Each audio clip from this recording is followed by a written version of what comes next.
A ver si empiezo esto y se lo hago en dos partes. Porque, bueno, es que esta vez escribí también aquí algo, ¿no? Miren, vamos a hablar de cosas serias. Esto es un problema milenario que permanece sin solución, la relación del alma y el cuerpo. Todo el mundo sabe que son dos cosas distintas.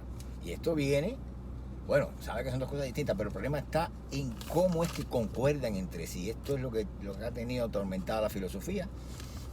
El problema viene desde la tradición órfico-pitagórica de la transmigración de las almas, que se está hablando de que hay un alma que abandona el cuerpo. Cuando el cuerpo muere, eso significa que tenemos dos cosas, un alma y un cuerpo, que son distintas. Bueno, pues Descartes reformuló esto en la modernidad. La modernidad nace con estos fundamentos de la distinción clara entre alma y cuerpo. Son dos cosas diametralmente opuestas. El alma es todo lo que no es cuerpo, el cuerpo es todo lo que no es alma. Eso estaba claro para los modernos, de la filosofía moderna temprana. Pero el asunto es que no se sabía cómo es que, a pesar de ser distintos, ellos tienen una correspondencia entre sí. Esto sigue siendo un misterio.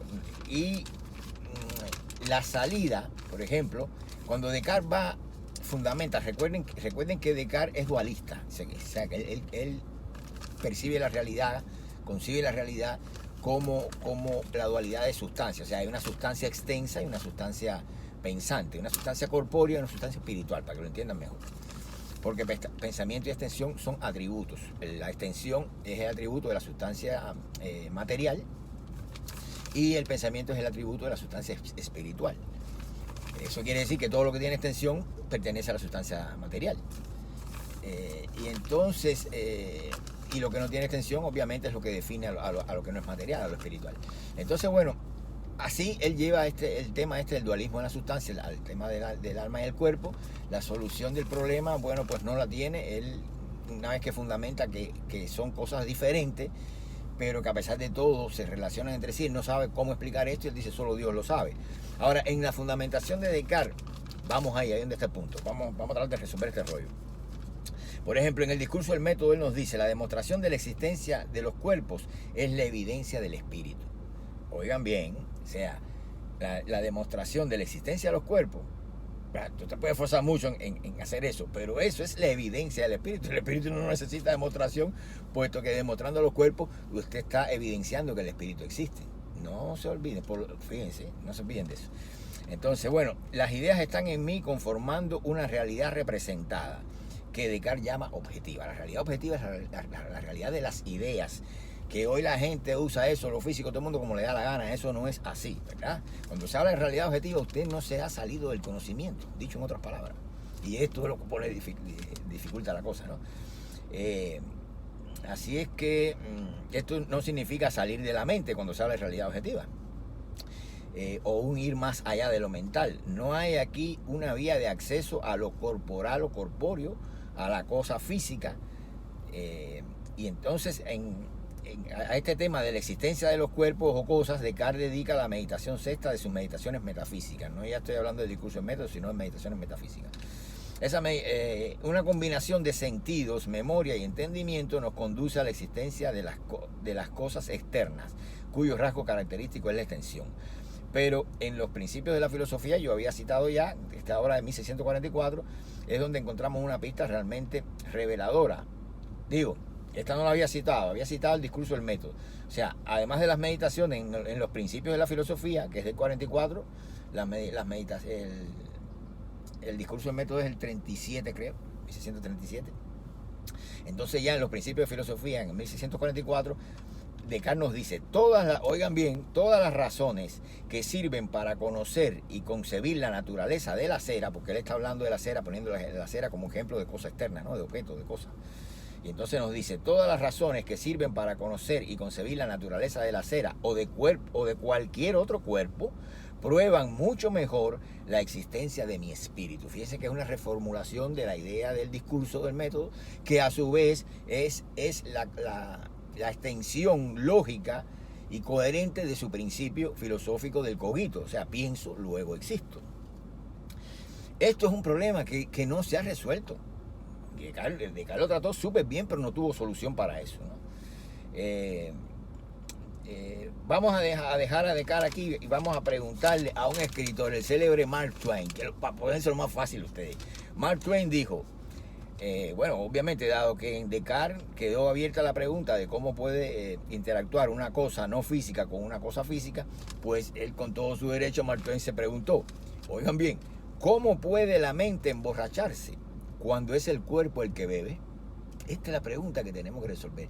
¿Cómo puede la mente, aquí está todo, cómo puede la mente emborracharse cuando es el cuerpo el que bebe? Nadie tiene solución para eso. Nadie, ninguna neurociencia, filosofía de la mente, toda esa pila de esfuerzos que no van para ningún lado, esfuerzos baldíos, no tienen respuesta para esto. Y sigue el problema sin solución, el milenario problema de la relación del alma y del cuerpo.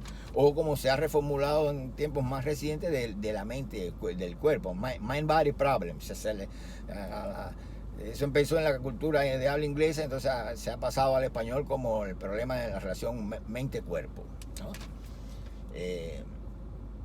Todavía hoy se nos debe esa respuesta, ¿verdad? En este punto, y decepcionado de todos los intentos mecanicistas de querer encontrar lo espiritual, la conciencia, las ideas, etcétera, etcétera, en el interior del cráneo como resultado de procesos neurodinámicos que ocurren en el cerebro y toda esa basofia, pues yo retrocedí a Descartes. En ese sentido, déjame ver dónde el origen del problema moderno de nosotros ahí, vamos a ver qué pasa ahí, ¿no? Y es lo que le estoy explicando a ustedes. Mi posición fue, la realidad objetiva no nos garantiza, eso está en Descartes, un acceso a las cosas externas, por cuanto la objetividad es el modo de existencia de las ideas. No hay, oigan bien, no hay manera alguna de acceder a una cosa en sí. Para Descartes, el único objeto del conocimiento son las ideas. Este principio lo siguió toda la filosofía moderna, lo respetó, incluyendo los empiristas, o sea, los racionalistas y los empiristas. Para Kant, sin embargo, la cosa en sí de existir sería incognoscible, de manera que no hay acceso tampoco, desde el punto de vista kantiano, a esa cosa externa, ¿verdad? Entonces, para aumentar más el problema, Berkeley después, desde el empirismo, nos enseñó que los cuerpos no son otra cosa que conjuntos de sensaciones. Eso que llamamos cuerpo son conjuntos de sensaciones, sensación de dureza en este caso, ¿verdad? O color negro, ¿verdad? La sensación de dureza, de color, etcétera, todas juntas constituyen lo que llamamos cuerpo. No hay un soporte de esas cualidades. Por lo tanto, si usted la quita el color negro, quita la dureza, quita todo eso, se desaparece el timón del carro, que es lo que estoy tocando yo. Entonces, él formuló de otra manera, dijo, las ideas son cosas, ya, no busque más nada, son esas mismas cosas. Así que yo abandoné la infructuosa búsqueda y demostración de una sustancia extensa, extensa, en lugar, oigan bien mi solución, ¿cuál es? Y en lugar del dualismo cartesiano, puse el dualismo psíquico. Ahora, esta es la segunda parte, ahora le voy a explicar mi posición. Porque es la única manera de solucionar esto, la única, no existe otra, ¿ok? Vamos para allá, vamos a ir aquí. Ajá. Vamos a empezar. ¿Por qué dualismo psíquico? Fíjense, Descartes hablaba de dos sustancias distintas. Ya ahí la jugada estaba neutralizada. No podía hacer nada. Si él parte de la contraposición de dos sustancias diferentes, la corporal y la espiritual, obviamente no va a tener salida. ¿Entiendes? No va a encontrar qué es lo que sucede realmente. Y cuando quiere explicarlo, que fue lo que por eso se lo escribí, que fue lo que yo les leí a ustedes. ¿Qué es lo que hizo Descartes? Sino demostrar su propio principio que dice, pienso, luego existo. O sea, yo tengo certeza absoluta de mi propia existencia. Tengo certeza absoluta en ese sentido de la parte de la mente. Acuérdense que estamos hablando de mente y cuerpo. Pero del cuerpo seguimos igual sin tener la menor idea de qué cosa es eso. Un cuerpo externo, ¿verdad? Que se nos enfrenta a nosotros con forma de materialidad, de corporeidad, con extensión. Esto, no hay manera de que cuando él lo va a fundamentar, lo único que él logra es decir, yo estoy dentro de lo mental y no me puedo salir de lo mental para llegar de la mente al cuerpo. No hay forma. Todo lo que yo haga, él lo dice clarito, todo lo que yo haga en favor de demostrar la existencia del cuerpo, lo único que hace es reafirmar mi propia existencia, la existencia de lo mental, de la mente, ¿verdad?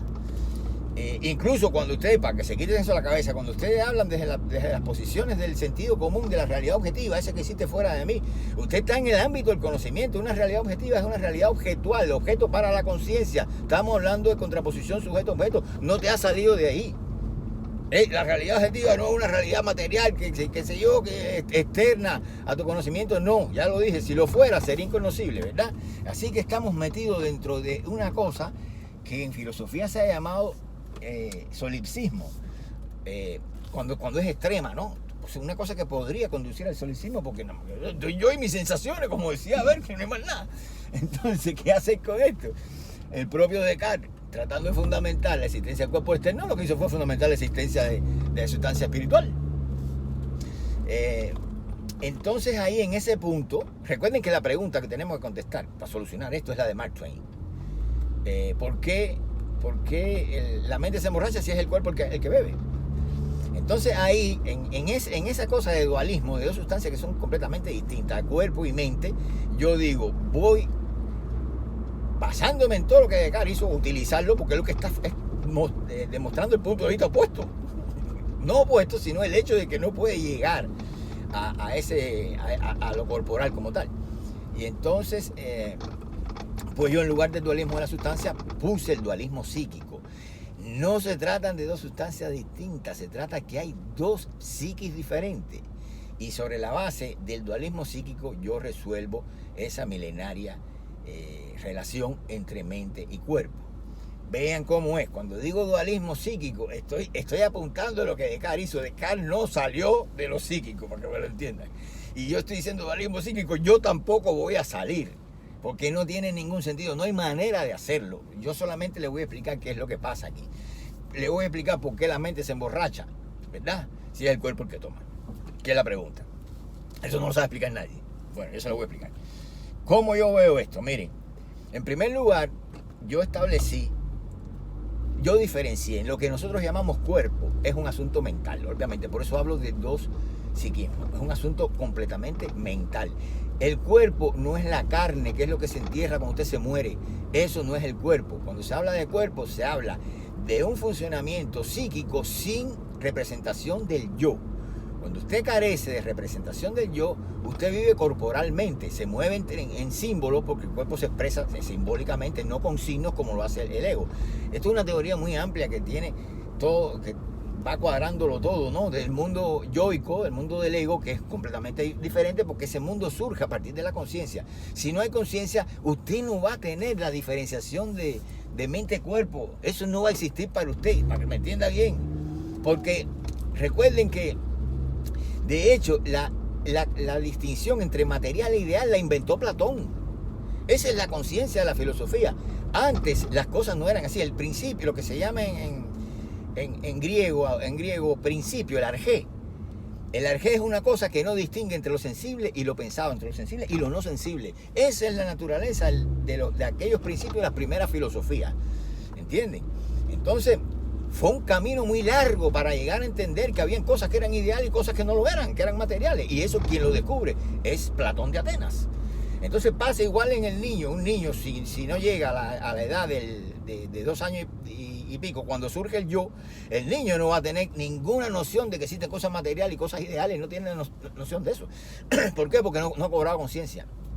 Cuando cobra la conciencia, entonces, para la conciencia, y en el mundo de la conciencia nosotros vamos a escindir la realidad en material e ideal. Solamente desde el punto de vista de la conciencia. Hay muchas cosas más que le puedo explicar, pero no me quiero enredar. Por ejemplo, cuando Kant dice, cuando la gente cree que las cosas extensas existen en espacio-tiempo, que sí, que sé cuándo, hay que tener en cuenta que para Kant espacio y tiempo son formas puras de la intuición sensible. Son formas que condicionan, hace posible la experiencia. Y entonces también usted tiene que, para probar la existencia de cuerpos externos, tiene que recurrir a lo que Kant llama unidad sintética originaria de la percepción. Esa es la que hace posible la forma de cuerpos fuera de usted. ¿Entienden? Y esa cosa no es otra cosa que la conciencia, la unidad de la conciencia. Si vamos a traducir todo eso que Kant dijo, es la unidad de la conciencia. Entonces, por eso es que yo cojo y digo, bueno, hay que salirse del mundo de la conciencia para poder entender el origen de toda esta cosa.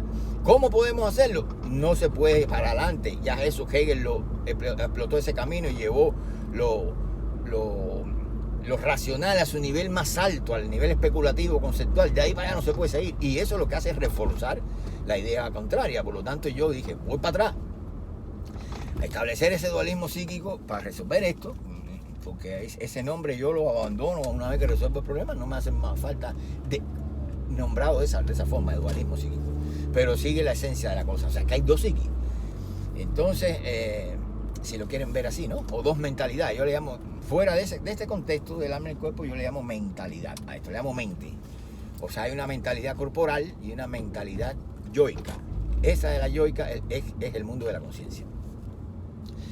Y ahí donde existen todas estas contraposiciones que Descartes no sabía resolver. No la puede resolver porque la conciencia misma la pone. ¿Entienden? Es puesta por la conciencia misma. Entonces por eso no la puede resolver. Eso pertenece al ámbito, al reino de la conciencia. Ese tipo de división entre una cosa material y una cosa ideal. Entonces, no se vayan a confundir. No es que toque esto duro y diga que no, que eso está dentro de mi cabeza. No es dentro, está afuera. Lo mental no está dentro, está afuera, pero en su forma específica de realidad, ¿no? Entonces, esto Berkeley, por ejemplo, mostró que son sensaciones, nada más. Entonces, ya eso se lo dejo a Berkeley. Pero yo ni siquiera lo necesito. Yo sé que yo desarticulando la conciencia, desestructurando la conciencia, aniquilando el yo, se me va toda la materialidad del mundo. Porque ya las cosas no son ni materiales ni ideales si caminas para atrás, ¿verdad? Por eso lo hablé de los primeros filósofos, los milesios. Ya las cosas no son así. Y no hay distinción entre lo sensible y lo no sensible. Eso pasa con la expresión simbólica. Eso pasa con el mundo ritual primitivo. Las cosas se dan por participación, no por intelección. Cuando usted intelige es que se busca todos los problemas esto, pero porque presupone un yo que tiene un yo ya formado y tiene conciencia. Pero si no tiene ese aparato anímico, psíquico, usted está usando otro. ¿Cuál? El cuerpo. Eso que se llama cuerpo. Y, por ejemplo, yo ahora, para que me entiendan mejor, yo estoy a nivel de conciencia. Yo estoy hablando con ustedes, largando un discurso aquí. Sin embargo, ¿quién carajo está manejando este carro? Porque yo estoy hablando con ustedes, mi yo está con ustedes. ¿Quién va manejando aquí? ¿Quién va manejando el cuerpo? Estas son técnicas corporales como el esquí y ese tipo de cosas. Manejar también lo es. Yo no puedo tener conciencia de lo que estoy haciendo aquí porque si no, no manejo. Si yo pongo mi conciencia en esta actividad que es absolutamente corporal, una técnica del cuerpo, pues no puedo manejar porque tengo que reflexionar, interiorizar, inteligir todo esto, que si tengo un freno ahí abajo, que si tengo un acelerador, que entonces que si la palanca, la velocidad, así no se puede manejar. Usted tiene que todo eso, dejar que el cuerpo lo haga y punto. Mientras más retire la conciencia de esta actividad que es netamente corporal, pues mejor maneja. Por eso yo manejo también. Miren, yo estoy hablando aquí, el cuerpo va solo ahí, ¿verdad? Pero si usted se pone a concientizar todo lo que está haciendo aquí, no puede hacerlo. Del mismo modo, cuando usted está hablando, no puede tener conciencia de las reglas gramaticales del lenguaje, porque si va a decir yo, predicado, sujeto, no habla. Entonces todo eso tiene que estar como inconsciente, ¿verdad? Para que sobre esa psiquis inconsciente pueda la psiquis consciente, que sería la conciencia, pueda trabajar solamente sobre la represión del cuerpo, para que me entiendan bien. Eso del cuerpo, parte de esto fue lo que Freud le llamó inconsciente, pero es algo más. Entonces yo llego aquí mediante, ahora vamos a responder la pregunta, llego aquí mediante, la tarea cuál es, aniquilar el yo, para que me entiendan bien, aniquilar el yo y todo ese mundo del yo asumido, ese mundo objetual se va a ir. Y por lo tanto se va a la conciencia también, que es la relación del yo con el objeto. Entonces, la tarea es aniquilar el yo. Yo digo, bueno, establezco 3 vías de aniquilación del yo. La primera es el éxtasis. Esta es la más superficial. Es una cosa bien superficial, pero ahí ya el yo, por ejemplo, el orgasmo. Un ejemplo de éxtasis es el orgasmo. En el orgasmo usted no puede tener conciencia de su yo, ni del objeto, ni nada de eso, porque si no, no se le da. Eso, o sea, que no es fácil lograrlo, pues no se le, cualquier cosita lo puede molestar, ¿verdad? Mucho más eso. Entonces, es parte, lograr ese estado de éxtasis se da mediante la aniquilación del yo, pero en su nivel más superficial. Hay un nivel más profundo que es la alucinación. La alucinación es un nivel más profundo de aniquilación del yo. Y el más profundo de todo es el trance. Cuando usted ya está en estado de trance, de ahí para no hay más nada. Ya, ese es el mundo completamente corporal, el mundo corpóreo, el mundo del cuerpo que se manifiesta en forma simbólica. ¿Qué ejemplo le puedo poner? Bueno, trance los hay en todas las culturas. Vean que lo que pasa es la aniquilación del yo. De eso se trata, la fusión con un todo, ¿verdad? Y se aniquila la contraposición del sujeto y del objeto, del yo y el objeto. Pero toda la realidad primitiva, todo lo que llamamos realidad primitiva, mundo primitivo, es un mundo simbólico, entiéndase que es un mundo participativo, ahí no se intelige, es que usted participa, las relaciones son de participación. Por eso es que no se entiende desde la conciencia, usted lo ve místico, lo ve raro, ¿no? Porque es una realidad participativa.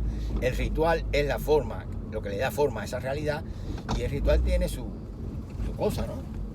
Y que es participativa, usted tiene que repetir, reiterar la acción, repetirlo todo y participar, si no la cosa no se da. Así es como ellos se apropian de la realidad,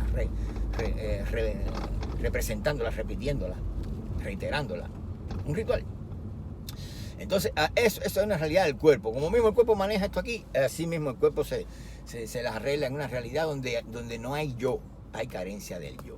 ¿Eso qué quiere decir? Que en lugar de usted salir a un mundo externo, como usted está acostumbrado, ese mundo externo, por muy externo que lo vea, es el mundo de la conciencia. De la conciencia. Sin conciencia, toda esa exterioridad se le va. Porque para la mentalidad primitiva, que es simbólica, que es participativa, que no tiene yo, pues no existe la división entre lo interno y lo externo. Lo que sucede fuera sucede también dentro. Todo es diferente. ¿Entiende? Usted no lo puede entender si se cree que el mundo y la única realidad del universo y todas las cosas que puedan existir o ser de alguna forma es la realidad de la conciencia. Usted adquirió la conciencia cuando cobró 2 años y medio de vida y el mundo se le hizo diferente. Pero antes de la conciencia el mundo era otro. Lo mismo pasa en el pecado original. Antes de la mordida del árbol prohibido, el mundo era otro, la realidad era otra, la mente de Adán y Eva eran otras. Y cuando mordieron la manzana, que es el árbol del conocimiento, entiéndase, cobraron conciencia porque tras esa mordida ellos pudieron discernir el bien del mal, que es la forma más elemental de racionalidad, de la conciencia. Pues el mundo cambió con esa mordida, cambia absolutamente, es como la cobra del yo. Cuando el niño cobra el yo, ya todo cambia, ¿verdad? Bueno, aquí pasa lo mismo. Cuando ellos muerden la manzana, todo cambia. Recuerden que el niño habla de sí mismo en tercera persona antes de tener la representación del yo. Y entonces, bueno, el asunto es que a donde nosotros lo que podemos hacer es retroceder, no podemos ir más para adelante ni podemos salirnos de nada. Y cuando retrocedemos, si queremos cambiar la realidad, si queremos acceder es como se dice en español. Esto de accesar es una cosa del inglés, ¿cómo se dice eso? El español, el inglés, no sé, lo que se habla aquí en Miami. Bueno, el asunto es que Spanglish, pero se dice acceder en español.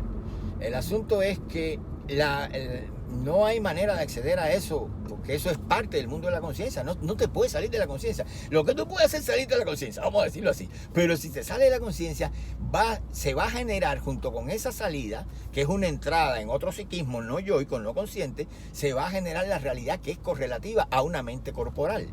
¿Entienden? Que es la realidad simbólica. Por lo tanto, fíjense cómo es el juego. La mente siempre está correlacionada con la realidad, siempre. En el caso de una mente yoica, una mente sígnica, una mente racional, en el caso de la conciencia, esa realidad va a ser una realidad objetiva, que está correlacionada con ella. Los filósofos, obviamente, investigando, se dan cuenta que eso es un asunto que tiene lugar en un momento determinado. Esa decisión de la realidad entre subjetivo y objetivo. Pero bueno, para que me lo entiendan, está correlacionada con la conciencia, con el yo, una realidad objetual, para que lo vean mejor. ¿Por qué? Porque el yo es un momento de la conciencia. o sea, el objeto es un momento de la conciencia como lo es el yo también. La conciencia tiene esos dos momentos, el yo y el objeto. Entonces, correlacionada con la conciencia está esa realidad que usted le llama objetiva, que me gustaría llamarle objetual, ¿verdad? Entonces, eso está correlacionado. Si se va uno, se va el otro. Y ahí es donde existe el espacio y el tiempo. Ahí es donde existen los cuerpos como situados en el espacio y el tiempo. Eso no es real. Yo le puedo explicar que los cuerpos no existen en espacio y tiempo como si fueran estantes al tipo newtoniano. Eso lo sabe la física. Y yo voy más allá de la física y explico mucho más de qué es lo que pasa con eso. Entonces, todas esas cosas, obviamente, cuando el yo se va, ellos se van también. Y usted empieza a percibir la realidad desde el punto de vista simbólico y participativo. Ya su relación con lo real, porque esa realidad simbólica está correlacionada con el cuerpo, con la mente corporal. Por lo tanto, estamos hablando de dos psiquis, o si quieren, de dos mentes. Eso es lo que tenemos. Y cada una con su realidad correlacionada. No podemos salir a otro tipo de realidad a menos que cambiemos a otro tipo de mente, para que me entiendan. Y nuestra psiquis sea otra. Si nosotros modificamos la psiquis, modificamos la mente, ¿cómo se puede hacer? Mediante los estados participativos que les hablé, el éxtasis, la alucinación y el trance. ¿Cómo se llega a ello? Bueno, el orgasmo es una de ellas, pero para ir más profundo, generalmente hay que acudir al uso de sustancias. ¿Entiendes? El alcohol es una de ellas, y esa es la respuesta que se le está dando ya a Mark Twain. ¿Cómo es posible? ¿Cómo es posible? ¿Por qué? Porque estas sustancias desestructuran el yo, desestructuran la conciencia. Cualquiera de ellas. Desde el alcohol, la cocaína, lo que sea que usted tome. Lo que sea. Eso, el efecto que tiene en usted es directamente en la mente, porque le desestructura la contraposición del sujeto y el objeto, del yo y el objeto, que es lo típico de la conciencia. Le desestructura la conciencia. Lo que le pasa es eso. Y al irse de la conciencia, al aniquilarse la representación del yo y todo eso, es que usted entra en estos tipos de estados, y eso es lo que explica en diferentes niveles de profundidad, obviamente, depende de la cantidad que tome, el tipo de sustancia que tome. Un poquito de alcohol no le hace nada, pero depende de la cantidad, ¿verdad? Y el tipo que sea. Entonces, eso lo que va a hacer, le va a desestructurar la conciencia y lo va a sumergir en una realidad, oigan bien, que la realidad viene correlacionada con la otra mentalidad, de orden simbólico. Su mente desde el punto de vista yoico se le desestructura, y entonces emerge la mente corporal, el cuerpo, eso que hemos llamado cuerpo, que no es lo físico. Recuerden, esto es carne, flesh, sino una mentalidad, una mente que es corporal. Ese es el verdadero dualismo, si que puede haber alguno, es ese. Es el dualismo de la mente yoica, sígnica e inteligible, o que intelige, y de una mentalidad que está reprimida, que es la mentalidad de nuestros primitivos, de nuestros ancestros, que la tenemos que ir reprimida, ¿verdad? Y que es simbólica, es participativa, es completamente diferente. ¿Cómo llegamos a ella? Mediante estas sustancias que nos pueden, simplemente, si no es mediante la sustancia, ¿cómo se llega? Mediante el ritual. El rito ahí canta y baila, hasta que caes en trance. Y ya se fue yo y se fue todo, y emerge una mente con su realidad correlativa, porque siempre van a estar las dos. Una realidad simbólica correlacionada con una mente corporal y participativa. Esta es la razón por la cual, cuando usted toma, una actividad bien física, fisiológica, está tomándose su trago de whisky, toma whisky, entonces la mente se va a emborrachar. ¿Entiendes? ¿Por qué? Porque sencillamente nosotros tenemos dos psiquis, y entonces lo que va, el efecto del alcohol, de la droga, de lo que sea, o de las danzas rituales, todas esas cosas, lo que va es a llevar a desestructurar una mente para que emerja la otra. Y ese sumergirse en esos estados participativos no es otra cosa que la borrachera. La borrachera es bien suave. Ya saben que hay estados más profundos, ¿no? Para verlo, pues habría que acudir a otros, ¿no? Pero esto es el estado normal del niño, del loco, de la persona que administra sustancia, un estado que no es yoico, ¿entiendes? Que es en el caso del niño es pre-yoico. En este caso es que se desestructura todo lo yoico y se va para atrás y se regresa al estado inicial de la civilización, el estado primitivo. Bueno, aquí los dejo. Si tienen dudas, porque yo sé que esto está muy complicado, pónganme las dudas en